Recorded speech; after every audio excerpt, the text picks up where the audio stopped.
سبيل الدموع سبيل مريح تنهدى يا صاحي كي تستريح وبث Assalamualaikum warahmatullahi wabarakatuh.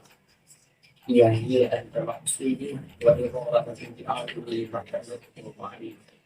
Rabbi shrah li sadri wa yassir li amri wahlul 'uqdatam min lisani yafqahu qawli. Amma ba'd.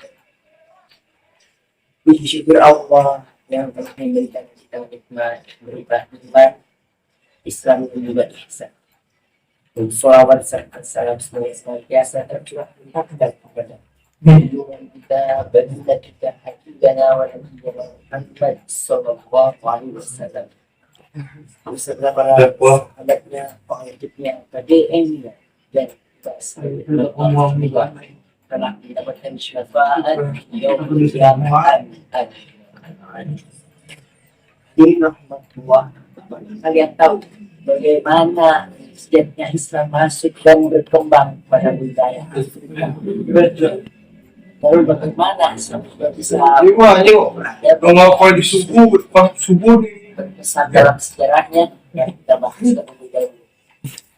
Afrika adalah sebuah benua terbesar kedua setelah Afrika setelah Asia di kemudian tercatat dalam sejarah bahwa Islam masuk kepada wilayah Afrika itu pada abad kelima Kenabian ketika Rasulullah Shallallahu Alaihi Wasallam dakwah ke Habasyah.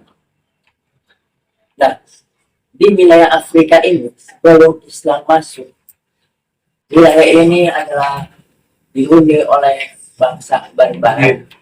Kemudian wilayah ini juga menjadi tempat jajahan kerajaan Bizantin itu, kerajaan Romawi. Kemudian itu kameramen. Kemudian ketika Rasulullah pertama berdakwah di Indonesia, waktu itu yang bernama Raja Najasyi atau Aswaman bin Anjar, kemudian mereka diterima dengan Rasulullah berdakwah, raja tersebut juga sudah mengenal Islam. Namun pada saat itu beliau belum masuk Islam. Kemudian ada dalam suatu riwayah dikisahkan dalam kitab Sirah Nabawi Ibnu Hashim,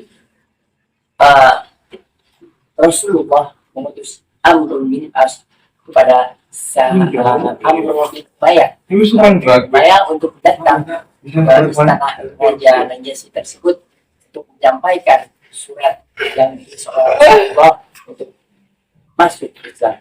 Kemudian saat lain Amr bin As ini bersama istana minta kepada Raja Najasyi, wahai sang raja, serahkanlah saja urusan itu kepadaku.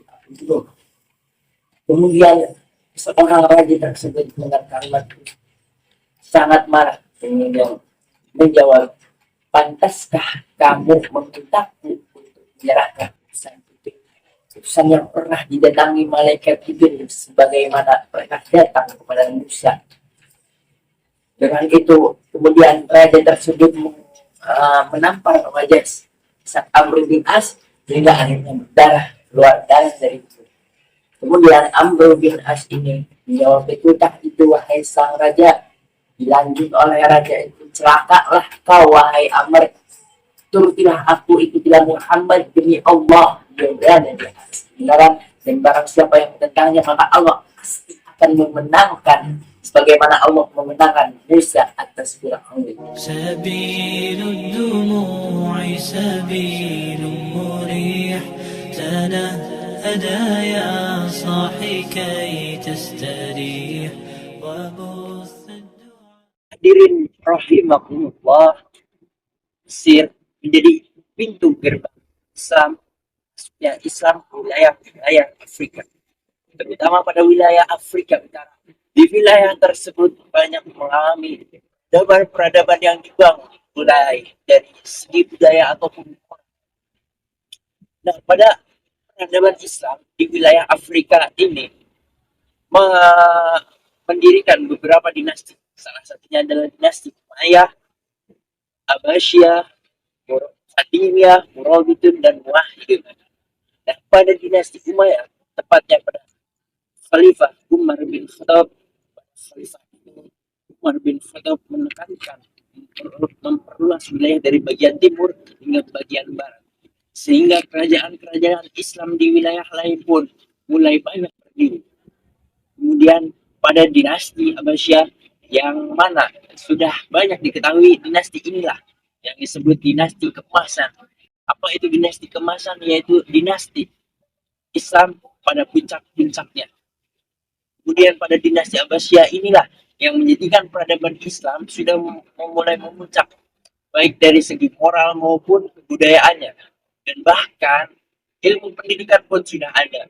Kemudian dilanjut kepada dinasti Murabitun, Muwahhidun, hingga Muwahhidun. Islam sudah mulai banyak berkembang.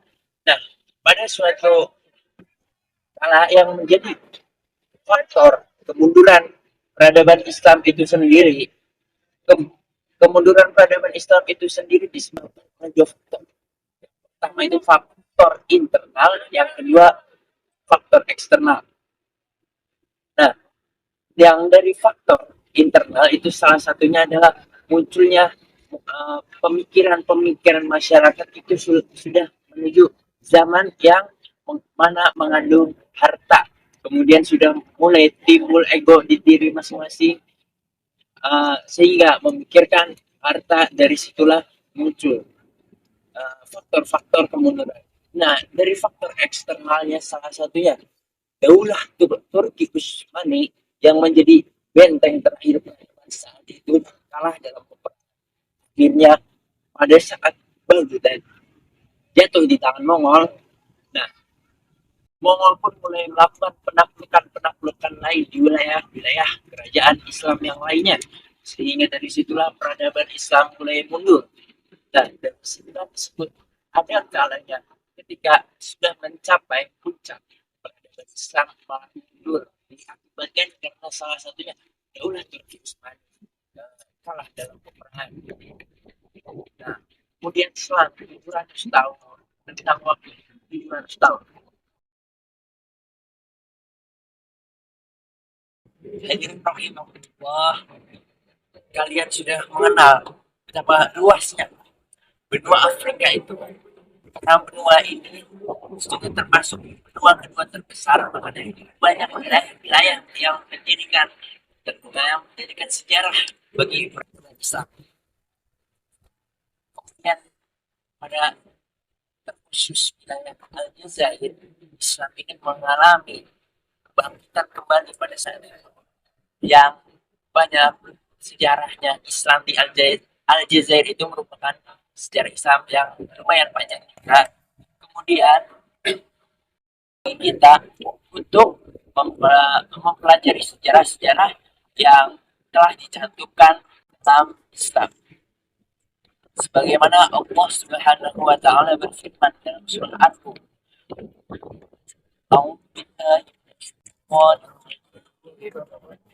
Bismillahirrahmanirrahim. Siru fil ardi fanzuru kaifa kana 'aqibatul ladzina min qablihim. Katakanlah Muhammad, berpergianlah ke bumi dan lihatlah orang-orang terdahulu. Sekian dari peradaban Islam ini. Semoga kita senantiasa diberi hikmah dalam sebuah sejarah. Undur makola wala tangdir mankola. Wassalamualaikum warahmatullahi wabarakatuh. سبيل الدموع سبيل مريح تنهدى يا صاحي كي تستريح وبث